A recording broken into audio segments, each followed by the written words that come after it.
Shalom, salam sejahtera, senang bisa berjumpa lagi.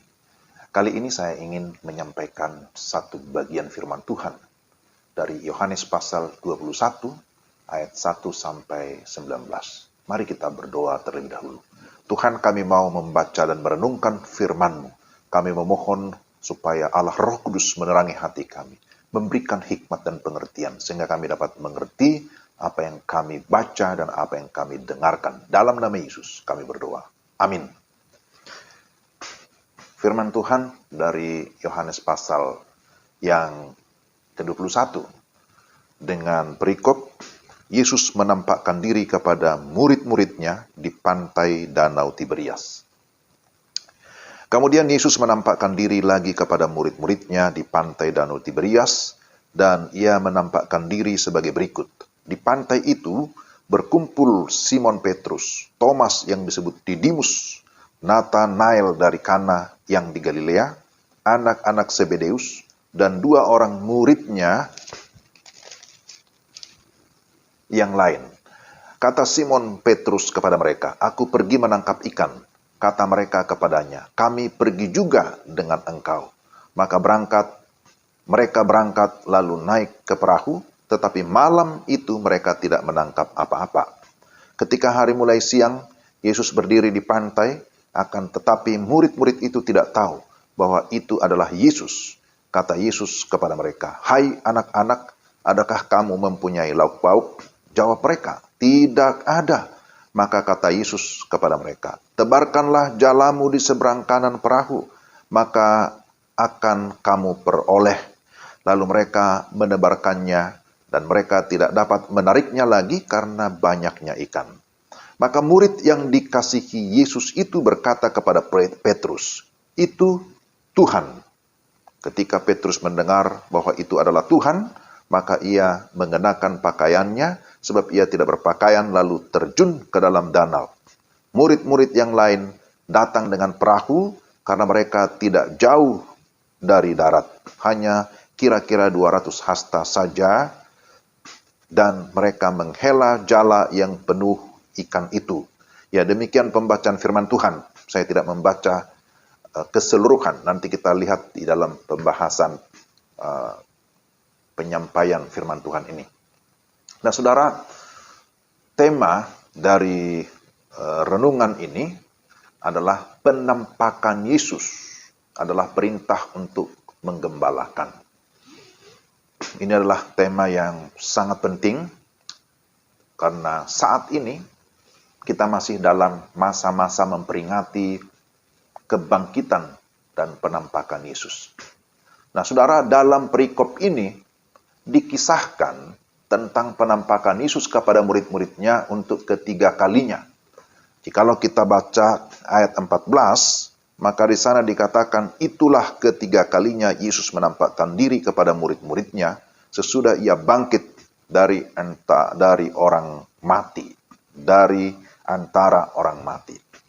Jadi ada beberapa hal yang kita dapat pelajari dari peristiwa penampakan Yesus kepada murid-muridnya di pantai Danau Tiberias. Dan kemudian kalau kita memperhatikan ayat yang ke-15 sampai dengan ayat 19, itu adalah percakapan pribadi, percakapan khusus antara Yesus dengan Petrus. Nah, kita akan lihat pertama bahwa penampakan Yesus itu menegaskan kebangkitannya. Setelah kebangkitannya, Yesus menampakkan diri berulang-ulang. Berapa hari? Ternyata selama 40 hari. Nah, saudara, kebangkitannya menunjukkan bahwa dia adalah Tuhan yang berkuasa atas segala sesuatu. Bahwa dia adalah Tuhan yang berkuasa atas iblis, dia berkuasa atas segala dosa, tapi juga berkuasa atas maut. Dalam perikop ini, Yesus menampakkan diri atau hadir di antara murid-muridnya. Hal ini menegaskan bahwa kebangkitannya itu adalah sesuatu yang nyata. Kebangkitannya itu real, bukan halusinasi. Nah, pada saat itu disebutkan bahwa Simon Petrus, Thomas yang disebut Didimus, Nathanael dari Kana, anak-anak Zebedeus, dan 2 orang murid yang lain sedang berkumpul di pantai Danau Tiberias. Itu dicatat dalam ayat yang kedua. Untuk apa mereka ada di sana? Mereka di sana sedang berusaha untuk menangkap ikan, akan tetapi tidak berhasil menangkap apa-apa. Itu di dalam ayat yang ketiga. Yesus berdiri di pantai dan kemudian menyuruh mereka untuk menebarkan jala. Dan apa yang terjadi? Mereka menebarkan jala dan kemudian mereka menangkap ikan yang jumlahnya banyak. Dicatat ada sekitar 100 atau sejumlah 153 ekor. Setelah itu, murid-muridnya sadar bahwa yang berdiri di pantai itu adalah Tuhan Yesus. Yohanes, yang disebut sebagai murid yang dikasihi Yesus, berkata kepada Petrus. Dalam ayat 7 dikatakan, itu Tuhan. Dan tanpa pikir panjang, kemudian Petrus langsung loncat. Kemudian dia juga diikuti oleh murid-murid yang lain segera menemui Yesus di pantai dengan penuh ketakjuban. Nah, jadi yang pertama kita lihat bahwa penampakan Yesus menegaskan kebangkitannya. Penampakan Yesus menegaskan keilahian, ketuhanan Yesus. Dan yang kedua, penampakan Yesus memulihkan murid-muridnya. Yesus tentu saja mengasihi murid-muridnya. Itulah sebabnya ia datang menjumpai mereka dengan maksud untuk memulihkan mereka. Dan pemulihan itu mencakup seluruh kebutuhan jasmani dan juga kebutuhan rohani. Pertama kita lihat bahwa Yesus memulihkan jasmani, memberkati mereka dengan segala kebutuhan jasmani. Yesus sudah menyiapkan roti dan ikan untuk mereka nikmati. Ayat 12-13 mencatat hal itu. Hal itu tentu mengingatkan mereka tentang mujizat 5 roti dan 2 ikan yang memuaskan lebih daripada 5.000 orang. Murid-murid disadarkan bahwa Yesus adalah Tuhan yang mengasihi dan memelihara anak-anaknya. Dan yang kedua, Yesus memulihkan kerohanian murid-muridnya. Di dalam Lukas 22, ayat 31-32, Yesus pernah berdoa seperti ini. Supaya iman mereka tidak gugur. Dia berdoa kepada Bapa supaya iman murid-murid tidak gugur. Maka setelah kebangkitannya, ia menampakkan diri kepada murid-muridnya. Yesus memulihkan kerohanian mereka. Pada penampakan sebelumnya di rumah yang terkunci rapat-rapat, Yesus hadir. Dan di sana dia menyatakan damai sejahtera. Yesus berkata, damai sejahtera bagi kamu. Mereka yang saat itu berada dalam ketakutan, mengalami sukacita. Mereka yang berada dalam ketakutan, mengalami keberanian. Mereka mengakui bahwa benar, Yesus yang telah mati disalibkan, bahkan yang sudah dikuburkan, benar, sudah bangkit, mengalahkan kematian. Saudara yang terkasih dalam Tuhan, kita juga melihat Thomas yang tadinya tidak percaya, yang tadinya ragu bahwa Yesus itu sudah bangkit, juga pada saat mereka berkumpul bersama-sama, Yesus hadir di sana. Dan kemudian apa yang dikatakan oleh Thomas? Ya Tuhanku dan Allahku. Dan setelah itu, kemudian Yesus juga melayani Petrus secara pribadi. Melayani Petrus secara khusus. Yang pernah menyangkal dia di hadapan orang-orang. Di hadapan perempuan-perempuan yang mengenali dia sebagai murid Yesus. Saudara-saudara, kita lihat bahwa penampakan Yesus sungguh-sungguh memulihkan kondisi murid-muridnya. Pemulihan secara holistik. Pemulihan yang utuh. Secara jasmani dan juga secara rohani. Dan mari kita lihat yang ketiga. Bahwa penampakan Yesus adalah perintah untuk menggembalakan. Atau perintah untuk melayani. Penampakan Yesus kepada murid-muridnya. Meneguhkan panggilan mereka. Bahwa Yesus memilih mereka untuk apa? Untuk diutus. Sejak awal Yesus berkata, ikutlah aku. Dalam Matius 4 ayat 19, ketika Yesus memanggil murid-muridnya, Yesus berkata, ikutlah aku. Dan di pantai yang sama, Yesus mengulangi lagi kalimat itu, ikutlah aku, dalam ayat yang ke-19. Jadi kita melihat bahwa ungkapan ikutlah aku mengingatkan Petrus dan murid-murid yang lain akan panggilan mereka sejak awal. Lalu diikuti dengan kalimat, kamu akan kujadikan penjala manusia. Di dalam ayat ini, Matius 4 ayat 19, terkandung dua panggilan rangkap. Pertama, panggilan mengikut Yesus untuk kepastian keselamatan. Tapi yang kedua, panggilan mengikut Yesus untuk melayani, yakni disebut sebagai penjala manusia atau pemberita Injil. Nah, kita melihat lagi di dalam Yohanes pasal 21 ayat 15 sampai 17. Yesus secara khusus melayani Petrus yang pernah menyangkal dia supaya kembali kepada kasih yang semula. Di sana ada konfirmasi ulang. Yesus bertanya dalam ketegasan tentang kasih Petrus kepadanya. Apakah engkau mengasihi aku? Dan dengan kesungguhan Petrus menjawab bahwa ia mengasihi Yesus. Walaupun tidak sanggup memberikan kasih yang sempurna, kasih agape. Yang bisa dia sampaikan adalah kasih filia, bahwa aku mengasihi engkau. Akan tetapi itulah yang terbaik yang dapat Petrus berikan. Petrus mengalami pemulihan ketika dia meresponi kasih Yesus di dalam hidupnya. Yesus pun kemudian memberikan perintah kepada Petrus, gembalakanlah domba-dombaku.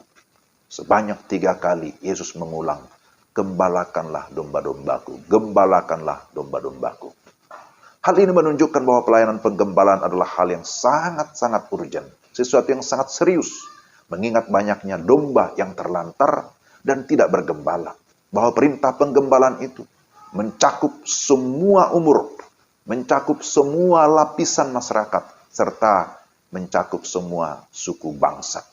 Saudara, bagaimana dapat menggembalakan dengan baik? Pertama, memang harus ada kasih Tuhan. Kasih menjadi dasar mengasihi kawanan domba. Di atas dasar kasihlah pelayanan diletakkan dan dibangun. Kedua, ada kuasa Tuhan atau kuasa Roh Kudus. Tanpa kuasa Tuhan, maka pelayanan tidak akan berhasil. Kita pasti akan gagal. Dan yang ketiga, ada janji penyertaan Tuhan. Kita melihat Petrus secara khusus memiliki keadaan yang berbeda setelah ia dipulihkan oleh Tuhan. Yang dahulu seorang penakut berubah menjadi seorang pemberani. Ketika hari Pentakosta, apa yang terjadi? Setelah hari Pentakosta, Petrus berkhotbah, memberitakan Injil. Dan terjadilah pertobatan massal. 3.000 orang bertobat. Haleluya, puji Tuhan. Itu adalah pekerjaan Roh Kudus yang memakai Petrus untuk memberitakan Injil. Petrus dan murid-murid yang lain terus melayani, memberitakan Injil, menggembalakan jemaat Tuhan. Mengajar mereka dengan tekun, berdoa, bersekutu, dan berbagi bersama-sama. Kita bisa lihat di dalam Kisah pasal 2 ayat 42 sampai 47. Saudara, Petrus melayani dengan setia sampai akhir hidupnya. Dan menurut tradisi, Petrus wafat atau Petrus mati dengan cara disalibkan terbalik di kota Roma saat pemerintahan Nero. Ia menolak disalibkan dengan kepala di atas, karena ia merasa tidak layak untuk mati dalam posisi yang sama seperti Yesus. Kemudian Petrus menjadi berkat yang luar biasa setelah ia dipulihkan oleh Yesus. Walaupun akhirnya dia mati, tapi dia mati martir karena pemberitaan Injil. Saudara-saudara yang terselam Tuhan, apa yang merupakan aplikasi bagi kita? Pertama, bahwa Yesus sudah bangkit mengalahkan maut. Dia menampakkan diri berulang-ulang menunjukkan bahwa dia adalah Tuhan. Karena itu, percaya dan terima dia sungguh-sungguh. Agar saudara juga mengalami kemenangan. Agar saudara mengalami kepastian keselamatan. Mengakui Yesus sebagai Tuhan. Berarti kita mengakui bahwa kita adalah miliknya. Dan kita tunduk kepada otoritasnya yang memerintah kita sampai selama-lamanya. Dia adalah kepala gereja. Amin. Itu yang pertama. Yang kedua, Sebagaimana Yesus memulihkan murid-muridnya, demikian juga kita yang percaya kepadanya akan mengalami pemulihan, baik secara fisik, secara jasmani, tapi juga secara rohani. Tidak ada persoalan yang terlalu berat di dunia ini ketika kita bersama dengan Yesus. Amin. Ya, amin. Dia mengundang kita untuk selalu datang kepadanya. Matius 11 ayat 28 berkata, marilah kepadaku, kamu yang letih lesu dan berbeban berat. Aku akan memberi kelegaan kepadamu. Jadi sekali lagi, memang dunia ini penuh dengan penderitaan. Ada banyak kesusahan. Tetapi ada undangan dari Tuhan. Marilah kepadaku. Bersama dengan Tuhan kita akan cakap, kita akan sanggup untuk menghadapi segala perkara. Dan yang terakhir, yang ketiga, Yesus memulihkan kita agar kita menjadi alat pemulihan. Kita dipilih dan diselamatkan agar kita menjadi alat keselamatan. Kita dipanggil untuk melayani. Ada yang menjadi gembala atau pendeta. Ada yang menjadi majelis gereja, penatua, diaken, dan ada yang menjadi anggota jemaat biasa. Tetapi semua kita harus menjalankan tugas panggilan kita masing-masing. Tugas panggilan gereja, bersaksi, bersekutu, dan berdiakonia. Kita meyakini bahwa Tuhan akan memberikan kita kemampuan ketika kita memiliki kemauan meresponi kasih-Nya yang begitu besar. Jadi, saudara-saudara, Tuhan bangkit, menampakkan diri untuk apa? Untuk menyatakan keilahian ketuhanannya. Tetapi juga penampakannya untuk memulihkan murid-muridnya, memulihkan orang-orang percaya, termasuk saudara dan saya. Dan penampakan Yesus adalah merupakan perintah untuk menggembalakan, untuk melayani.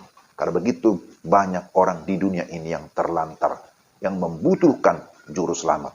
Maka tugas saudara dan saya adalah untuk terus setia, mengikut Tuhan, tetapi juga memberitakan namanya kepada semua orang, kepada segala suku bangsa. Kiranya Tuhan memberkati kita sekalian. Mari kita berdoa. Tuhan, terima kasih firman-Mu meneguhkan iman kami. Doa kami supaya Engkau memberikan kami, ya Tuhan, kuasa, memberikan karunia-karunia rohani, memberikan kami keberanian untuk kami dapat menjalankan tugas kami. Kami rindu melalui hidup dan pelayanan kami. Ada banyak orang dimenangkan, ada banyak orang percaya dan terima Yesus Kristus sebagai Tuhan dan Juru Selamat. Terpujilah Engkau. Kami berdoa mengucap syukur dalam nama Tuhan Yesus. Amin. Tuhan memberkati saudara-saudara sekalian. Shalom.